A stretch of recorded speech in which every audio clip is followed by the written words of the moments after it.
Hi madam. Hi hi hi. So Jabardasth నుంచి కొన్ని questions.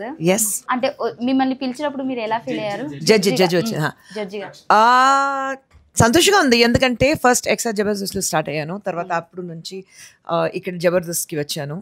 So it's most longest standing show మీకు. And ఇక్కడ judge చేయడానికి డెఫినెట్గా ఏదైనా మన దగ్గర ఉండాలి, అప్పుడే ఆ చైర్లో కూర్చోడానికి మీకు తగది ఉందని చెప్తారు. So I think that way it's really entertaining.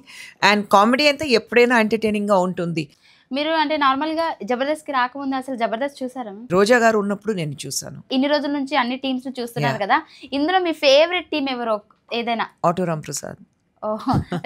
Second ఎవరు? Second I think it's difficult to choose between Bullet Bhaskar and Saddam. పర్లేదు, అందులో పేరు కూడా వచ్చింది. అంటే మ్యామ్ మీరు జడ్జిమెంట్ చేస్తున్నప్పుడు అంటే అంటే అందరికీ అంటే ఒక డౌట్ అన్నమాట, వీళ్ళు హానెస్ట్గానే చెప్తారా లేదంటే ఏదో కెమెరాస్ ఉన్నాయని చెప్తారా అని ఒక డౌట్. నిజంగానే మరి ఆ చైర్లో ఉన్నప్పుడు హానెస్ట్గా ఒక జడ్జ్ అయితే హానెస్టీ ఉండాలి కదా.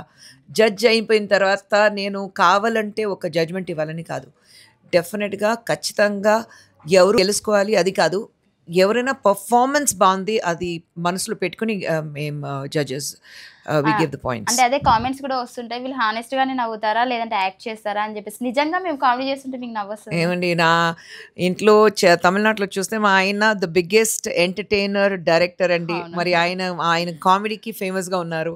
సో ఆటోమేటిక్గా వస్తుంది నాకు. So I understand comedy little better than others. అంటే మా ప్రేక్షకులకి ఏదైనా అంటే జబర్దస్త్ చూసే వాళ్ళకి ఏమైనా చెప్తారా? మీ సపోర్ట్ కావాలి, మాకు కాదు కానీ మా టీంకి కావాలి. మీ జబర్దస్త్ చూసి ఎంత ఎంజాయ్ చేస్తున్నారు అది కంటిన్యూస్గా మీరు చేయాలి. And wheel work hard for that. Thank you so much madam. Thank you.